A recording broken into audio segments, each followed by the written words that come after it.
నమస్తే మన హైదరాబాద్ కు స్వాగతం ముందుగా ప్రధాన అంశాలు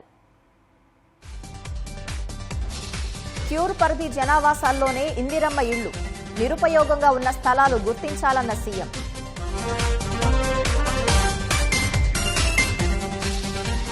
మరోసారి హైడ్రాపై హైకోర్టు ఆగ్రహం న్యాయస్థానం అంటే లెక్కలేదా అని నిలదీత నీట్ వ్యవహారంపై ఇందిరా పార్క్ వద్ద బీఆర్ఎస్వి ధర్నా పాల్గొన్న కేటీఆర్ అడ్డుకునేందుకు యూత్ కాంగ్రెస్ ర్యాలీ సమస్యలకు అడ్డాగా పటాన్చేరు ఆసుపత్రి వైద్యుల కొరతతో రోగుల ఇబ్బందులు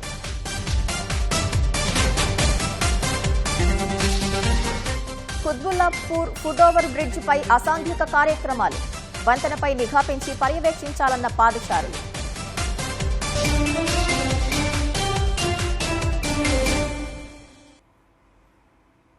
హైదరాబాద్ కోర్ అర్బన్ లో నిర్మించే ఇందిరమ్మ ఇళ్ల నిర్మాణం నివాస ప్రాంతాల్లోనే ఉండేలా చూడాలని అధికారులను ముఖ్యమంత్రి రేవంత్ రెడ్డి ఆదేశించారు. క్యూర్ పరిధిలోని ఇందిరమ్మ ఇళ్ల నిర్మాణంపై మంత్రి పొంగులేటి శ్రీనివాసరెడ్డి, పొన్నం ప్రభాకర్ ఉన్నతాధికారులతో సీఎం సమీక్ష నిర్వహించారు.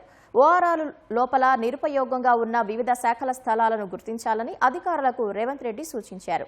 పోలీస్, రెవెన్యూ, రవాణా శాఖలకు సంబంధించిన స్థలాలను తీసుకుని ఆయా శాఖలకు వేరే చోట కేటాయించాలని ఆదేశించారు. జనావాసాలకు దూరంగా ఇందిరమ్మ ఇండ్లను కేటాయిస్తే ఉద్యోగ, ఉపాధి అవకాశాలకు ఇబ్బందులు తలెత్తడం సహా అవి నిరుపయోగంగా మారే అవకాశం ఉందని సీఎం అభిప్రాయపడ్డారు. పేదలు జీవనోపాధి కోల్పోకుండా నగరంలోనే ఇందిరమ్మ ఇళ్లు నిర్మించి ఇవ్వాలని అధికారులకు రేవంత్ రెడ్డి ఆదేశాలు జారీ చేశారు.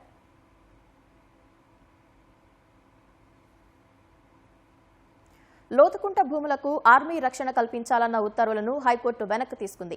ఆ భూమికి సంబంధించి పూర్తిస్థాయి అఫిడవిట్ దాఖలు చేస్తామంటూ ఏజీ సుదర్శన్ రెడ్డి కోర్టుకు చెప్పగా న్యాయమూర్తి ఈ మేరకు నిర్ణయం తీసుకున్నారు. లోతుకుంట భూములపై హైకోర్టు మరోసారి విచారణ చేపట్టింది. హైడ్రా తరఫున విచారణకు హాజరైన ఏజీ ఆ భూమిలో జోక్యం చేసుకోమన్నారు. ఒక భూమిపై 3 కోర్టు ధిక్కరణ పిటిషన్లు ఉన్నప్పటికీ హైడ్రా మరోసారి భూమిలోకి వెళ్లడం కోర్టు చరిత్రలో లేదని హైకోర్టు ఆగ్రహం వ్యక్తం చేసింది. రెవెన్యూ, నీటిపారుదల చట్టాలు కాకుండా కేవలం హైడ్రా చట్టం ఒకటే ఉందా అని ఏజీని న్యాయస్థానం ప్రశ్నించింది. ఒకవేళ అలా ఉంటే ఆ చట్టం ప్రకారమే ముందుకు వెళ్తామని స్పష్టం చేసింది. కోర్టు ఉత్తర్వులను ఉల్లంఘించడం హైడ్రాకు అలవాటుగా మారిందని న్యాయమూర్తి మండిపడ్డారు. అఫిడవిట్లో హైడ్రా కమిషనర్ రంగనాథ్ క్షమాపణలు ఉండాలని ఏజీని ఆదేశిస్తూ తర్వాతి విచారణను సోమవారానికి వాయిదా వేశారు. రాజకీయ అజెండాతో యువత పోరాటాన్ని మలినం చేయవద్దని బీఆర్ఎస్ కార్యనిర్వాహక అధ్యక్షుడు కేటీఆర్ సూచించారు. ఢిల్లీలో విద్యార్థుల పోరాటానికి సంఘీభావంగా బీఆర్ఎస్ ఆధ్వర్యంలో ఇందిరా పార్క్ ధర్నా చౌక్లో చేపట్టిన నిరసన కార్యక్రమానికి కేటీఆర్ హాజరయ్యారు. నీటి పరీక్షల లీకేజ్తో పాటు ఎన్డీఏ 12 ఏళ్ల నిరంకుశ పాలనకు వ్యతిరేకంగా నిరుద్యోగులు, విద్యార్థులు కదం తొక్కారని కేటీఆర్ చెప్పారు. అందులో భాగంగానే ఢిల్లీ జంతర్ మంతర్ వద్ద యువత గళం విప్పుతున్నారని వివరించారు. వారికి సంఘీభావంగా దేశవ్యాప్తంగా విద్యార్థులు, యువత మద్దతు తెలుపుతున్నారని కేటీఆర్ వెల్లడించారు. ప్రధాని మోదీ ఎవరితో పెట్టుకోకూడదో వారితోనే పెట్టుకున్నారని హెచ్చరించారు. విద్యా వ్యవస్థలో జరిగిన అవకతవకలకు బాధ్యత వహిస్తూ కేంద్ర విద్యాశాఖ మంత్రి ధర్మేంద్ర ప్రధాన్ రాజీనామా చేయాల్సిందేనని కేటీఆర్ డిమాండ్ చేశారు. యంగ్ జనరేషన్ ఏం చేసింది? ఏ మీడియా జాంతా నై, మా సోషల్ మీడియా ఉంది సాలు అని చెప్పి ఇవాళ దేశం మొత్తాన్ని కదిలిచ్చింది. అందుకే అంటా ఉన్న మోడీ గారు, మీరు పెట్టుకోకూడనలతో పెట్టుకున్నారు. ఎవరితోనైతే పెట్టుకోవద్దో వాళ్ళతోనే పెట్టుకున్నావు. నువ్వు కొరివితో తలగొక్కున్నావు. మోడీ గారు జాగ్రత్త పడు. తరం మారుతున్నది, స్వరం మారుతున్నది, నవతరం వరస మారుతున్నది. రాజ్యమా ఉలిక్కి పడు, గుర్తుపెట్టుకో, జాగ్రత్తగా ఉండు. వాళ్ళు న్యాయం అడిగితే మీరేం చేస్తున్నారు? పోలీసు వాళ్ళు, ఐపీఎస్ ఆఫీసర్లు ఆడపిల్లలను చెంప మీదకెళ్ళి కొడతా ఉన్నారు. కానీ ఇవాళ మేము అడుగుతున్నది ఒకటే, ముందుగా ఎడ్యుకేషన్ మినిస్టర్ ధర్మేంద్ర ప్రధాన్ రాజీనామా చేయించండి. చేయించాలనే వాళ్ళు గట్టిగా చప్పట్లు కొట్టి చెప్పాలి. చాలా మంది పిల్లల్ని దేశవ్యాప్తంగా కేసులు పెట్టినారు. బేషరతుగా పిల్లలకు క్షమాపణ చెప్పి కేసులు వెంటనే ఎత్తేయాలని చెప్పి గట్టిగా చప్పట్లతో మరి కేంద్ర ప్రభుత్వాన్ని డిమాండ్ చేద్దాం. హైదరాబాద్ ఇందిరా పార్క్ ధర్నా చౌక్ వద్ద బీఆర్ఎస్వి తలపెట్టిన ధర్నాను అడ్డుకునేందుకు యూత్ కాంగ్రెస్ నేతలు చేపట్టిన ర్యాలీ ఉద్రిక్తతలకు దారితీసింది. హైదరాబాద్లోని ఆదర్శ నగర్ నుంచి ఇందిరా పార్కుకు ర్యాలీగా బయలుదేరిన యూత్ కాంగ్రెస్ నేతలను పోలీసులు అడ్డుకున్నారు. పలువురు యువజన కాంగ్రెస్ నేతలను అదుపులోకి తీసుకున్నారు. ఈ సందర్భంగా మాజీ ఎంపీ అంజన్ కుమార్ యాదవ్ ధర్నా చౌక్ వద్ద నిరసనకు పిలుపునిచ్చిన బీఆర్ఎస్ పై విరుచుకుపడ్డారు. బీఆర్ఎస్ హయాంలో ధర్నా చౌక్ వద్ద ధర్నాలు నిషేధించిన వారు ఇప్పుడు ఎలా వచ్చారంటూ ప్రశ్నించారు. కేటీఆర్ కు అర్హత లేదయా, 10 ఏళ్ళు ఇందిరా పార్క్ లో బ్యాన్ చేసి ధర్నా చౌక్ నే తీసేసిండు. ధర్నా చౌక్ తెచ్చింది వాళ్ళు కాంగ్రెస్ వాళ్ళు. వాళ్ళ ధర్నాలు పెట్టొద్దని మాకు ఎన్నో మాటలు లాఠీ చార్జ్ చేయించిండు. అప్పుడు ఎందుకు నిషేధం పెట్టిండు, ఇప్పుడు ఎందుకు తెరిచిండో ఎప్పుడు వచ్చి కూకుంటాం. ఇప్పుడు ఎందుకు వచ్చి వాళ్ళు ధర్నా చేస్తున్నాం. 4 రోజుల నుంచి ఎవరు నోరెత్తలేవు, ఈ రోజు వచ్చింది అందుకు ఆ తెలివి అని అంటున్నాం మేము. అటు వామపక్ష విద్యార్థి సంఘాలు సైతం ఢిల్లీలో విద్యార్థుల పోరాటానికి సంఘీభావం తెలిపాయి. ఈ మేరకు నగరంలో బంద్ ప్రకటించిన విద్యార్థి సంఘాలు నారాయణగూడ సర్కిల్ నుంచి హిమాయత్ నగర్ సర్కిల్ వరకు భారీ ర్యాలీ తీశాయి. నీట్ పేపర్ లీకు బాధ్యత వహిస్తూ కేంద్ర మంత్రి ధర్మేంద్ర ప్రధాన్ రాజీనామా చేయాలని విద్యార్థి నేతలు డిమాండ్ చేశారు. మరోవైపు దిల్సుఖ్ నగర్లో నిరుద్యోగ యువత విద్యార్థి సంఘాలు చేపట్టిన బంద్లో పాల్గొన్నారు. ఢిల్లీలో విద్యార్థుల ఆందోళనలకు మద్దతునిచ్చిన కాంగ్రెస్ రాష్ట్రంలో నెల రోజులకు పైగా కొనసాగుతున్న తమ ఉద్యమాన్ని మాత్రం పట్టించుకోవటం లేదని నిరుద్యోగులు విమర్శించారు. ఇప్పటికైనా నరేంద్ర మోడీ ధర్మేంద్ర ప్రధాన్ తోని వెంటనే రాజీనామా చేపించాలని చెప్పేసి మీ సందర్భంగా డిమాండ్ చేస్తా ఉన్నాం. కేంద్ర మంత్రి పదవి నుంచి ధర్మేంద్ర ప్రధాన్ విద్యాశాఖ మంత్రిగా కొనసాగే నైతిక అర్హత లేదు. కేంద్ర మంత్రి పదవి నుంచి ధర్మేంద్ర ప్రధాన్ ని తొలగించాలని చెప్పేసి మేము డిమాండ్ చేస్తా ఉన్నాం. ఒక డెమోక్రటిక్ కంట్రీలా ఒక స్టూడెంట్ కి వాళ్ళ రైట్స్ కోసం పోరాడుకునే స్వేచ్ఛ కూడా మన ఇండియాలో లేదు. ధర్మేంద్ర ప్రధాన్ ఖచ్చితంగా రిజైన్ చేయాలన్నది మా డిమాండ్. గాంధీ అరెస్ట్ అయితే మాత్రం రాష్ట్రం మొత్తం దేశం మొత్తం కల్లోలం చేశారు కాంగ్రెస్ పార్టీ నాయకులు. మరి కాంగ్రెస్ పార్టీ నాయకులకు మా నిరుద్యోగుల మీద కనీసం ప్రేమ లేదా? ఇవాళ 30 రోజులు ధర్నాలు చేస్తుంటే లాఠీ ఛార్జీలు అవుతున్నాయి, దెబ్బలు తగులుతున్నాయి, కింద పడుతున్నారు, కేసులు అవుతున్నాయి, మా మీద FIRలు బుక్ చేస్తున్నారు. కానీ మా తెలంగాణ నిరుద్యోగులం ఏం కాదా? అంటే రాహుల్ గాంధీ మా మీద ప్రేమ లేదా? తెలంగాణ తెచ్చుకుంటే నిరుద్యోగుల ఆత్మ బలిదానాల ద్వారా కదా ఏ రాజకీయ నాయకుడు చచ్చిపోతే తెలంగాణ రాలే. విద్యార్థులను 5,000 పోస్టులు అని చెప్తున్నారు. ఇన్ని రోజులు ఆవేదనతో చెప్పాం, ఇప్పుడు ఆవేశంతో చెప్తున్నాం.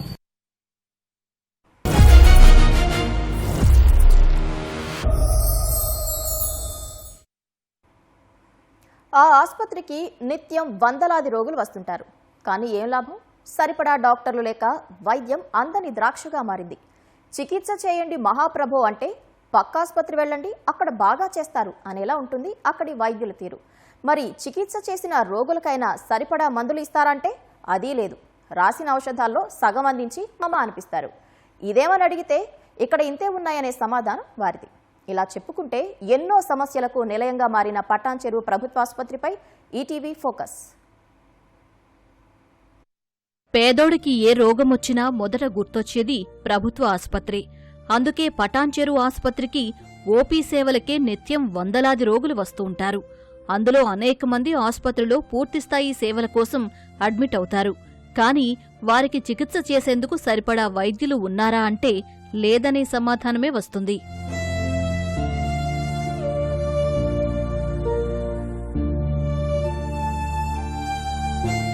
100 పడకల సామర్థ్యం కలిగిన పటాన్చెరు ప్రభుత్వ ఆసుపత్రిలో 47 మంది వైద్యులుండాలి. కానీ 18 మందే ఉన్నారు. ఈ లెక్కన 29 మంది వైద్యులు లేకపోవడంతో అనేక రకాల వైద్య సేవలు పూర్తిస్థాయిలో అందని పరిస్థితి. శస్త్రచికిత్సలు జరిపేవారు లేనందున రోగులను సంగారెడ్డి, గాంధీ ఆసుపత్రులకు తరలిస్తున్నారు. ఫలితంగా బాధిత కుటుంబాలు ఇబ్బందులు పడుతున్నాయి. డాక్టర్లు ఉండట్లేదు. డెలివరీ కేసులు వస్తే అన్ని సంగారెడ్డి పంపుతున్నారు. చాలా ఇబ్బంది అవుతుంది. ఇది చాలా గత 2-3 సంవత్సరాల నుంచి ఇదే పరిస్థితి వస్తుంది. ఏరియా హాస్పిటల్ లోపల 47 మంది అవసరం ఉంటే కేవలం 16-18 మందితోనే ఇక్కడ వైద్య సేవలు జరుగుతున్నటువంటి పరిస్థితి. ఏదైనా అర్జెంట్ కేసులు వస్తే పటాన్చెరులో కాకుండా సంగారెడ్డికి, గాంధీ ఆసుపత్రికి కూడా ప్రిఫర్ చేస్తున్నటువంటి పరిస్థితి. పెద్ద హాస్పిటల్ ఇక్కడ ఏమీ లేవండి. మామూలుగా జనరల్ గా చేస్తున్నారు కానీ ఏదైనా వస్తే లేదా కిమ్స్కి వెళ్ళు లేకపోతే నిమ్స్కి వెళ్ళు అన్నారు. కానీ ప్రతి ఏరియాలో ఏదైతే నిమ్స్ లో అక్కడ ఉందో ప్రతి సాట కూడా ఎలాంటి హాస్పిటల్ ఉండాలి. ఇక్కడ నుంచి అక్కడ దాకా వెళ్ళాలంటే ఎంత దూరం అండి? సంగారెడ్డి నుంచి నిమ్స్కి వెళ్ళమన్నారు అనుకోండి, ఎంత దూరం? అది ఎందుకు వెళ్ళాలి? ఆ మాత్రం ఫెసిలిటీ చేయలేదు. ఇక్కడ మనుషుల కోసం చేయాలి కదా. చేయకుండా అక్కడికి వెళ్ళండి, ఇక్కడికి వెళ్ళండి అని అంటే దానివల్ల ఏం తగ్గట్టు 2 రోజులు మట్టి వస్తున్నాను, కాళ్ళు లేపి తగ్గలే. ఆసుపత్రిలో ఓపీ సేవల్లో అరకొర డాక్టర్లతో ఏదో మమ అనిపిస్తున్నారు. అయినప్పటికీ సరిపడా ఔషధాలు లేవని ప్రైవేట్ ఫార్మసీలకు వెళ్లాలని రోగులకు సూచిస్తున్నారు. ఉచితంగా చికిత్స అందిస్తారని ప్రభుత్వ ఆసుపత్రికి వస్తున్నామని, ఇప్పుడు డబ్బులు పెట్టి మందులు కొనాలంటే ఎక్కడికి వెళ్లాలని బాధితులు ఆవేదన వ్యక్తం చేస్తున్నారు. సమీపానే పెద్ద ఆసుపత్రి ఉన్నప్పటికీ వైద్య సేవలు అందుకోలేకపోతున్నామని వాపోతున్నారు.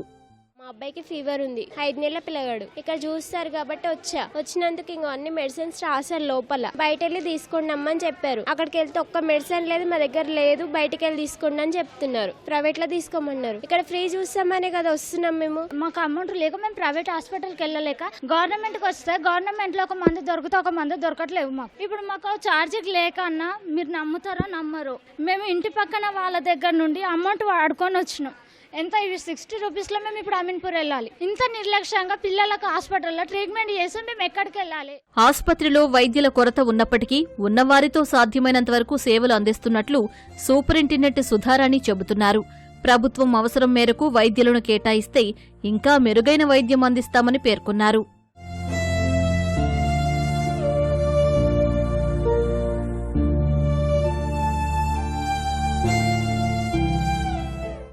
డాక్టర్స్ అంటే మననే ట్రాన్స్ఫర్స్ అయిపోయి కొంతమంది డాక్టర్స్ అంతా వెళ్ళిపోయారు. ట్రాన్స్ఫర్స్ అయ్యి కొన్ని వేకెన్సీస్ ఇప్పుడు రీడిప్లాయ్మెంట్ అన్ని అవుతున్నాయి. 10-15 days లో మళ్ళీ కొత్త డాక్టర్స్ కూడా వచ్చేస్తారు. ఓపీ ఐపీ అంత బాగా అంటే ఉన్న వాళ్ళతోనే బాగానే మెయింటైన్ చేస్తున్నాము. ఇంకా ఫార్మసీ అంత బాగుంది. డ్రగ్స్ అన్ని అడిక్వేట్గా ఉన్నాయి. ఆక్సిజన్ ప్లాంట్ అది యాక్చువల్లీ అది డొనేటెడ్ అండి. ఆక్సిజన్ ప్లాంట్ 6 months నుంచి నాట్ ఫంక్షనింగ్. కొంచెం అది కూడా లెటర్ పెట్టాము. శాంక్షన్ అయిపోతే అది కూడా రిపేర్ చేయించేసి అయినా ఇప్పుడు ఆక్సిజన్ లేకుండా ఏం లేదు, సిలిండర్స్ పెట్టేసి పేషెంట్స్ కి ప్రాబ్లం లేకుండా చూసుకుంటున్నాం. పటాన్చెరు ప్రభుత్వ ఆసుపత్రికి వందలాదిగా అవుట్ పేషెంట్లు వస్తున్నా సమయానికి సరైన వైద్యం అందించలేని పరిస్థితి నెలకొంది. ఇప్పటికైనా ఆసుపత్రిలోని సమస్యలను పరిష్కరించాలని రోగులు, బాధితులు కోరుతున్నారు. విదేశాల్లో ఉద్యోగాల పేరిట లక్షల్లో డబ్బులు వసూలు చేసి మోసం చేసిన దంపతులపై హైదరాబాద్ సిసిఎస్లో బాధితులు ఫిర్యాదు చేశారు. విజయవాడకు చెందిన భార్యాభర్తలు సౌజన్య, శ్రీనివాసులపై చర్యలు తీసుకోవాలని ఆందోళన చేపట్టారు. బేగంపేటలో ఫ్లయింగ్ బోర్డర్స్ కన్సల్టెన్సీ ఏర్పాటు చేసి నిరుద్యోగులను టార్గెట్ చేశారని బాధితులు వాపోయారు. విదేశాలలో స్కిల్డ్ బేస్డ్ మీద ఉద్యోగాలు కల్పిస్తామని ఒక్కొక్కరి వద్ద 4 లక్షల నుంచి 14 లక్షల వరకు వసూలు చేశారని తెలిపారు. ఈ తరహా కేసులో సౌజన్య, శ్రీనివాసులను గత వారం విజయవాడ పోలీసులు అరెస్టు చేశారన్నారు. ఇప్పుడు బెయిల్పై విడుదలై అమాయక యువతను మోసం చేస్తున్నారని పేర్కొన్నారు. ఆ దంపతులపై చట్టపరమైన చర్యలు తీసుకుని తమకు న్యాయం చేయాలని బాధితులు వేడుకున్నారు. విశాఖపట్నం, విజయవాడ, హైదరాబాద్. విజయవాడలో మెయిన్ బ్రాంచ్ అని చెప్పాను అన్నారు సార్. అక్కడ మూసేశారు. అక్కడ 750 మంది తేలారు సార్ మొత్తము. ఇక్కడ హైదరాబాద్ లో ఇంకా వస్తున్నారు సార్. మేము కట్టిన డబ్బులకి మాకు న్యాయం జరగాలి సార్. ఎందుకంటే మేము పొలాలు అమ్ముకొని, బంగారం అమ్ముకొని, ఇల్లులు తాకట్టు పెట్టుకొని, అప్పులు తీసుకొచ్చుకొని కట్టాం సార్. మేము పోయిన సంవత్సరం నుంచి ఈ సంవత్సరం దాకా మేము వాటికి వడ్డీలు ఎంత కట్టుకొని ఉంటాం సార్. తినడానికి కూడా తిండి లేని వాళ్ళు ఉన్నారు సార్. 2 సంవత్సరాలు స్విగ్గీ చేసి ఆ డబ్బులు దాచిపెట్టుకొని తీసుకెళ్లి కట్టిన వాళ్ళు కూడా ఉన్నారు సార్. ఇంతమందికి మోసం జరిగింది సార్. మాకు న్యాయం కావాలి సార్. న్యాయం కోసం మేము వచ్చాం సార్. మరిన్ని నగర వార్తలు వేగంగా సంక్షిప్తంగా.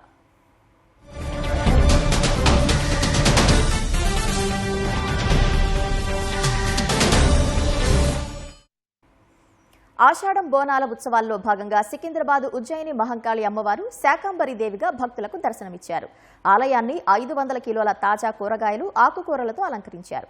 భక్తులు పెద్ద ఎత్తున అమ్మవారిని దర్శించుకుని మొక్కులు చెల్లించుకున్నారు.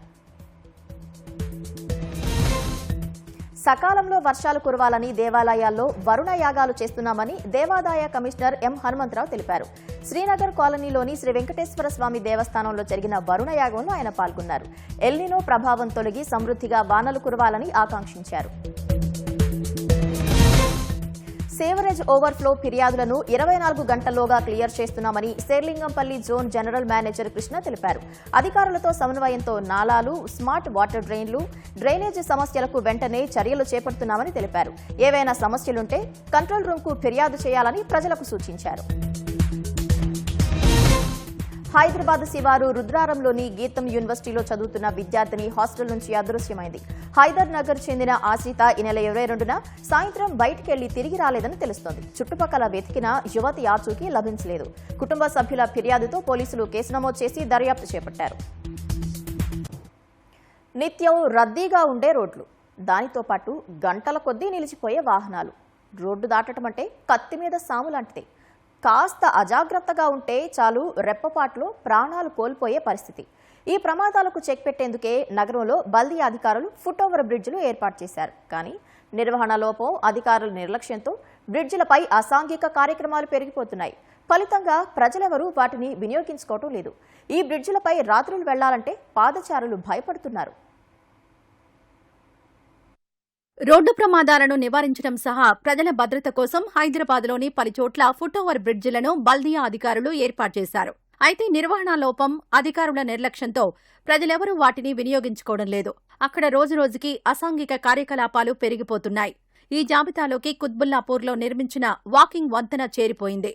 రోడ్డు ప్రమాదాలు అరికట్టేందుకు నిర్మించిన వంతెన అసాంఘిక కార్యక్రమాలకు అడ్డాగా మారింది.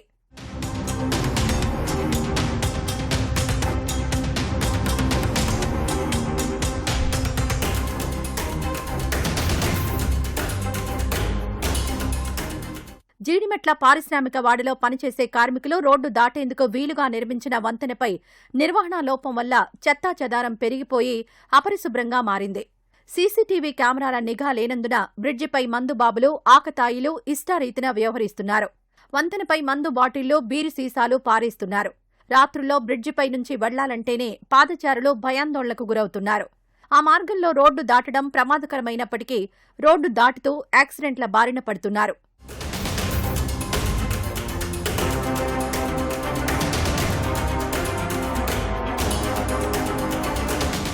ఫుట్ ఓవర్ బ్రిడ్జిలపై సీసీటీవీ కెమెరాలు ఏర్పాటు చేసి నిఘా పెంచాలని పాదచారులు కోరుతున్నారు. వంతెనను పరిశుభ్రంగా ఉంచి ఎలాంటి అసాంఘిక కార్యక్రమాలు జరగకుండా అధికారులు పర్యవేక్షించాల్సిందిగా స్థానికులు విజ్ఞప్తి చేస్తున్నారు. కుతుబ్ షాహీల నుంచి ఆసఫ్ జాహీల వరకు ఎన్నో చారిత్రక కట్టడాలకు నిలయం హైదరాబాద్. గోల్కొండ, చార్మినార్, హుసేన్ సాగర్ ఇలా చెప్పుకుంటూ పోతే ఎన్నో నిర్మాణాలు భాగ్యనగరానికి హారాలుగా ఉన్నాయి. అలాంటి చారిత్రాత్మక ప్రదేశాల జాబితాలో మొజంజాహీ మార్కెట్కు ప్రత్యేక స్థానం ఉంది. ఇది కేవలం ఒక మార్కెట్ మాత్రమే కాదు, నగర చరిత్ర, సంస్కృతి, ఆహార సంప్రదాయాలకు సాక్ష్యం.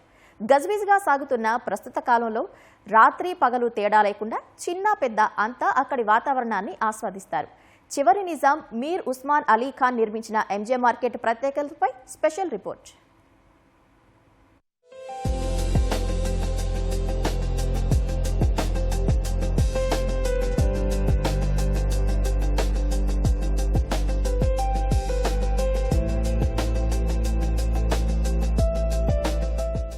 మొజాంజాహీ మార్కెట్. ఇక్కడికి వెళ్లిన వారు ఎవరైనా ఆ వాతావరణంతో ప్రేమలో పడాల్సిందే. ముఖ్యంగా స్నేహితులు, ప్రేమ జంటలు, కుటుంబాలకు ఇదొక అడ్డా. చివరి నిజాం మీర్ ఉస్మాన్ అలీ ఖాన్ 1333-35 మధ్యలో నిర్మించిన ఈ మార్కెట్ కు తన కుమారుడు మొజాంజా పేరు పెట్టారు. జంబాగ్, బేగం బజార్, నాంపల్లి స్టేషన్ రోడ్ కూడలిలో ఉన్న ఎంజే మార్కెట్ నిర్మాణం ఉస్మాన్ ఇండో సారాసెనిక్ ఆర్కిటెక్చర్ శైలిలో సుమారు 1.77 ఎకరాల్లో గ్రానైట్ రాళ్లతో నిర్మించారు. త్రిభుజాకారంలో ఉన్న మార్కెట్ మధ్యలో పెద్ద కోర్ట్ యార్డ్ ఉంటుంది. ప్రవేశ ద్వారం వద్ద క్లాక్ టవర్ గోపురం ప్రత్యేక ఆకర్షణ. ఈ చారిత్రాత్మక కట్టడంలో ఆర్కేడ్లు, గోపురాలు, మెట్లు, డోమ్లు వంటి నిర్మాణ శైలులు మరింత ప్రత్యేకం.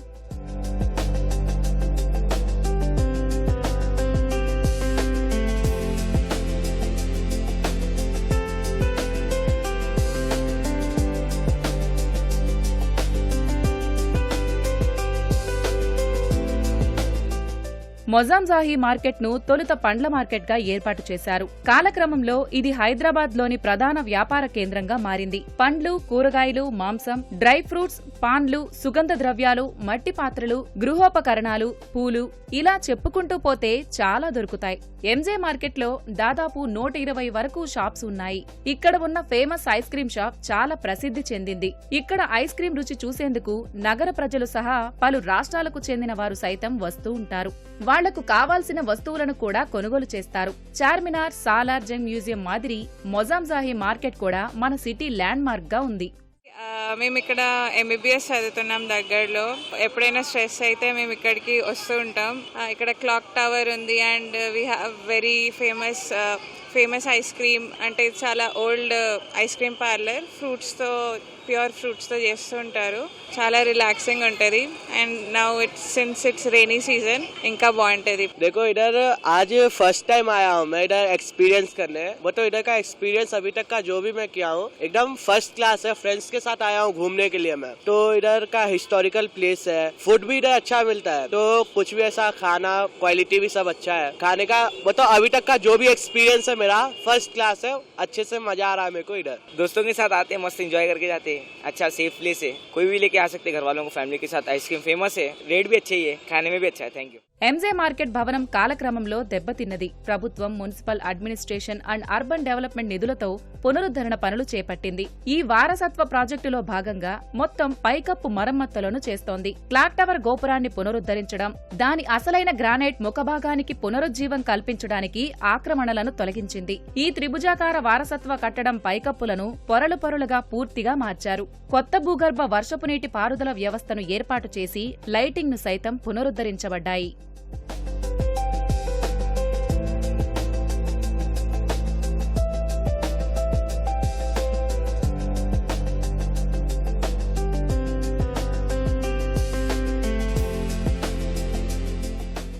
ఈ కట్టడం వ్యాపారానికే కాదు పర్యాటకంగానూ ఎంతో దోహదపడుతోంది. Cinema shootings, pre wedding shoots కూడా ఇక్కడ జరుగుతుంటాయి. కుటుంబం, మిత్రులతో ఈ ప్రదేశానికి వచ్చి కావాల్సినవి తింటూ సెల్ఫీలు, ఫోటోలతో సందడి చేస్తారు. వీకెండ్లో ఈ మార్కెట్ పరిసర ప్రాంతాలు మరింత రద్దీగా మారతాయి. यहाँ पर एक बहुत अच्छा टूरिज्म प्लेस मौजमजई मार्केट, अभी मार्केट बहुत अच्छा है, ये बहुत अच्छा टूरिज्म स्पॉट बन गया है. हमारे शॉप्स यहाँ पर है, बहुत अच्छा रिस्पांस है कस्टमर्स का. मार्केट में ऐसे भी पीछे किराने शॉप्स वगैरह भी है, ये मार्केट में ग्रोसरीज वगैरह भी मिल जाते हैं आपको. ये निज़ाम का पुराना मार्केट है, निज़ाम सरकार जो बनाए थे. पब्लिक के लिए बहुत अच्छा स्पॉट है देखने के लिए. पब्लिक एंजॉय करती है यहाँ पर आके, खुसूसन जैसे हमारी शॉप यहाँ पर बहुत मशहूर है, फेमस आइसक्रीम. जो लोग दूर दूर से आते हैं यहाँ पर, मौजमजई मार्केट बोले तो एड्रेस आपको फेमस आइसक्रीम मिलता है. लोग फेमस आइसक्रीम के नाम से ज्यादा जानते हैं इधर मौजमजई मार्केट को. మోజంజాయి మార్కెట్ హైదరాబాద్ నగర చరిత్ర, వ్యాపారం, కళల కలయికగా నిలిచిన ముఖ్యమైన వారసత్వ కట్టడం. నిజాం కాలంలో నిర్మించిన ఈ మార్కెట్ నగర గుర్తింపుగా నిలుస్తుంది. కెమెరా పర్సన్ శ్రీనివాస్తో జ్యోతి కిరణ్, ఈటీవీ న్యూస్, హైదరాబాద్. దేశంలో విద్యా వ్యవస్థ విలువలు పడిపోతున్నాయని సినీ నటి, నిర్మాత మంచు లక్ష్మి ఆవేదన వ్యక్తం చేశారు. ఒకప్పుడు ప్రపంచ దేశాలకు విద్య అంటే ఏంటో భారత్ నేర్పించిందని పేర్కొన్నారు. బంజారా హిల్స్ సాగర్ సొసైటీలో దీప్తి చిట్కారా, మనోపురి సంయుక్తంగా ఏర్పాటు చేసిన విష్ ప్రీ స్కూల్ను మంచు లక్ష్మి లాంఛనంగా ప్రారంభించారు. అక్కడి చిన్నారులతో కాసేపు సరదాగా గడిపిన ఆమె 8 ఏళ్లలోపు పిల్లలను తప్పనిసరిగా గురుకులాల్లో చేర్చి వేదాలను, సంస్కృతిని నేర్పించాలని సూచించారు. తన కుమార్తెను కూడా ఒక చిన్న పాఠశాలలో చేర్పించి చదివిస్తున్నట్లు మంచులక్ష్మి పేర్కొన్నారు. Our education systems comes back to play and to be in facilities like this. Ipudu nature lo unna air, water, heat alanti language toti manam pillalki nerpinchano anedi. Ee manam oka 2 years tarvata regular normal school ki elle pillalki illaga alternative education lo ki elle pillalki teda mere చూస్తే అర్థమైపోతుంది. నేను నా కూతుర్ని కూడా ఒక చిన్న school ఎక్కడో financial district లో తీసుకెళ్లేసాను. నేను ఫస్ట్ ఆ స్కూల్లో వేసినప్పుడు ఇంట్లో అందరూ వాట్ ఆర్ యూ డూయింగ్ అన్నారు. బట్ నాకు తెలుసు నా పిల్లలకి, నా కూతురికి ఏమి కావాలి అని. సో తను ఒక చిన్న మాంటెసరీ స్కూల్లో వేసాను అనమాట. Because I know the value of these alternative education systems.